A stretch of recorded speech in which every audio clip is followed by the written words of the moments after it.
We've come to film in two very different schools as they are winners of Teachers TV's Tomorrow's Teacher competition. A state secondary in the industrial northern town of Stocksbridge, just outside Sheffield, and a private school in Letchworth Garden City. And we discovered a link between them which might go some way to explaining why they're both winners. It's the effort they put into engaging their students with learning itself. The unexpected. Education. Passion and joy. An individual source of learning. Healthy food! It makes me like learning. Exciting lessons. Drive and enthusiasm. Good teachers. A really good, friendly atmosphere. No uniforms. A fun and exciting place. Good environment. A list of a few of the seeds sown in inspiring a love of learning. Over 150 miles apart, independent St Christopher School in Letchworth Garden City and comprehensive Stocksbridge High School north of Sheffield both share a similar philosophy, taking risks and an openness for new ideas. It's important for us to sort of move with the times and take our children with us. We have always centred on what is best for the child, rather than what's best for performance data or ease of staffing. We've always concentrated on what's best for the child. Stocksbridge High School started thinking outside the curriculum box in earnest in 2007. St Christopher began its progressive approach nearly 100 years ago. We visited the primary department. The school was founded in 1915 by a small group of theosophists who came to Letchworth as the world's first garden city to found a very different type of school. The original ethos was that children should be treated as individuals and that they should find their own talents and be helped to find their own talents in order that they can lead a fulfilling life. This is a big cucumber. With an age range of 3 to 18, a love of learning at St Christopher starts at the Monty. Monty is what we affectionately call the Montessori department of St Christopher, which was actually Laurence Olivier's childhood home. The children are the ones that come in and choose what they would like to do. And through that, they show us their interests and where their skills are. Therefore, we're able to know what to do next with them. In the Montessori nursery, we present materials to the children, and these are presented in a very timely fashion. The principles of independent learning that are started in the nursery continue throughout the rest of the school. Children from birth are designed to learn. They love learning. You know, from the moment they are born, they start learning, and they learn for a reason. And schools should encourage that and enable it and enthuse them to learn by giving them the skills to learn, to become independent learners. It doesn't need to be one you know anything about, George. It could be an animal that you want to find out about that you know nothing about. It's up to the teacher to talk to the child about their learning and about their enjoyment and their enthusiasms and their passions, and to work out how they may well be developed, and also to celebrate those that do things differently, not necessarily through in the prescribed way, but who think out of the box, in order that creativity is at the heart of education. We're quite special in the sense that we don't have any uniform, and children are very relaxed when they come to school because they wear exactly what they want to wear. Collie. And also by calling us by our first names, that takes down that barrier of formality, and they feel very close to us, like it's a family friend or somebody, a part of the family that they know really well. We teach by topic here, and we have a different topic every term. They definitely enjoy the topic approach, and also it enables them to make links between different things. So they might be learning something in science, and that links with something that we've done in English, and that helps them to reinforce their ideas and the things that they've been taught, because they're then learning about it in a different way, in a different subject.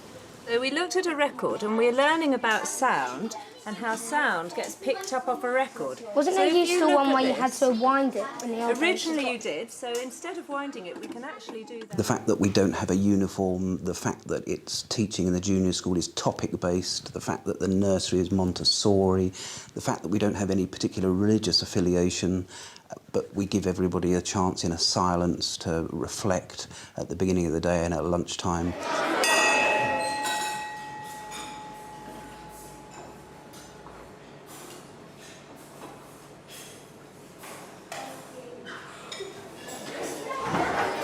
Mean that we concentrate purely on the needs of children. If you get it wrong, it's actually good to get things wrong. So if you get it wrong, you'll know what's right next time. You learn from your mistakes, really. So, like, if I would say I wrote fox, this actually happened once. I wrote F-O-X-E, and it was actually F-O-X. There is an element of risk. It is very easy to remove risk. We could remove the risk entirely by making children walk in straight lines, conform to an expected pattern of behaviour, do everything in an identical way. We could spoon feed them the information. They'd be guaranteed to be able to spew it out in the way that we wanted, and that would remove all risk. But society has removed far too much risk from childhood already. And the risk is there because only through taking the risk and sometimes getting it wrong do you become stronger and grow. Independent St Christopher School has more freedom to act and innovate than its state school counterparts. So how does Stocksbridge High School manage the risks involved in delivering its progressive approach? Risk has to be put in context. We're looking at targets, we're looking at success, we're looking at meeting government objectives, meeting the national agenda. But you can actually feel good about what you're doing within your school if you put those in their correct place. Yes, you're working towards them, but you use your own individuality as a school, as a staff, and as the characteristics of your students in order to take them forward. Because those are the sorts of things that students will remember 10 years down the line. What I was looking for in a way was something that was radical, but not defining it as radical. But if you think of it in terms of nurture and sowing the seeds, and the key words I used with this were the fact that we wanted to take small steps slowly. Very good, well done, excellent, okay. Question to you, how many jelly babies would you need to eat in order to have enough energy to go right from the ground floor, 380 metres, right up to the top of the Empire State Building? Making the lessons themselves as engaging as possible by hooking the students from the start is, of course, one step the teachers here are taking. You only need 2.5, and that will get you right the way up to the top of the Empire State Building. The students value the Stocksbridge approach, which seems to have improved performance. Our grades are quite high here, aren't they? So we're expected to do quite well, and yeah, it's really good here. I think it's good because it makes you remember things a lot easier, and also as technology expands, it's a lot easier to stay on board with everything. If we want to burn all of this jelly baby, we're going to need lots of oxygen. We could burn it in the air, but this will give us a lot more oxygen, this potassium chlorate. Just about melting now. Once it's completely melted, I'm going to throw... I've picked the cutest one in the entire pack as well. OK? But it's a sacrifice for science, OK? The onus here is to give students the ability to apply their subject knowledge through the skills they develop across the curriculum. We've worked on many things over the years, assessment for learning, but we got to the point where we said, OK, we've worked on all these initiatives that have come from the local authority or the government, but now we want to work on something that's about our students. And so we sat down and we made a big list and said, what do our students not have that they need for school, for life, for the world of work? And we made this huge list and we said, you know, our Stocksbridge kids, maybe they don't listen as well as they could, and actually listening is a skill you can teach. Maybe they don't work as well with others. Maybe they're not good at research. Maybe they're not good at editing their own work. We made this huge list of the skills, and we really wanted to focus on the skills that our students lacked. And from that, and that was the academic year 2006-07 when we started that work, and from that grew our Skills for Learning course, where we then said, right, let's teach them, let's take an hour a week, and it was initially in year 8, an hour a week where we deliberately teach them a skill that can be transferred over several subjects.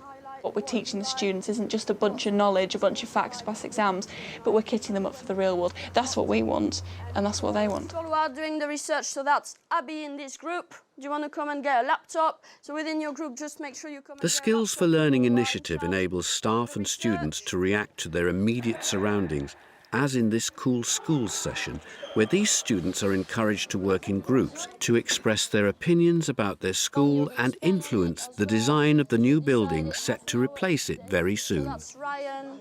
It gives you skills to learn, like when you left school.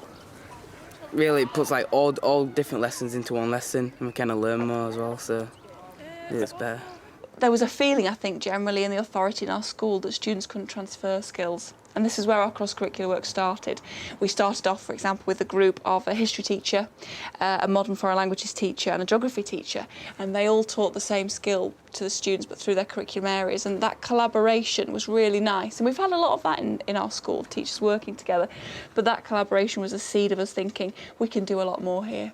And we have an excellent ICT department, maths and computing status, and they've taken a real role in saying, right, we need to teach these programmes, these applications to students, but we don't need to teach the content. So they can be making a PowerPoint about their RE work, or they can be using green screen to do some interviews with historical characters and using the programmes to learn the ICT skills, but bringing in subject content from other places. And that's been a big theme, and lots of other collaborations have gone on since. The Stocksbridge approach to learning doesn't just remain in the classroom. All the experiences in lessons are pooled together when the whole school collaborates on one day each term they call CREST Day, which stands for Creative Learners, Reflective Inquirers, Self-Managers and Team Workers. What we wanted to do was to actually deliver these PLTs in personal learning and thinking skills in a cross-curricular context. So came up with the idea of just giving each team a colour and asked them to Google the colour. The green team, for example, took an environment theme. They went and did some work in our school quadrangle, tidied up, and there were probably about 10 or 12 workshops within each team with the theme of green. Some of the groups started together. We had the yellow team who took on the theme of the yellow submarine. They invited the Royal Navy in. They actually built the inside consoles of submarines for the day, and the whole place, the whole school was alive with lots of things going on. We've seen what Stocksbridge High School has been doing with the curriculum for just 3 years, whilst down south, St Christopher School has been continually developing and delivering its strategy for nearly a century. So how do these two schools sum up their approaches? When you walk into a school, you can feel it, and you can feel it in your heart what it's like. And what people feel when they come to St Chris is that it's an extraordinarily friendly, very, very purposeful school with people who care about each other. I wouldn't say that our model is one that I would package and sell to people and say this is the way forward, but there are certain elements of it that you could use, adapt, amend to your staff and your students in any school, because I think that's the way forward, to research, to look, to choose the best bits and then move it on and take it from there.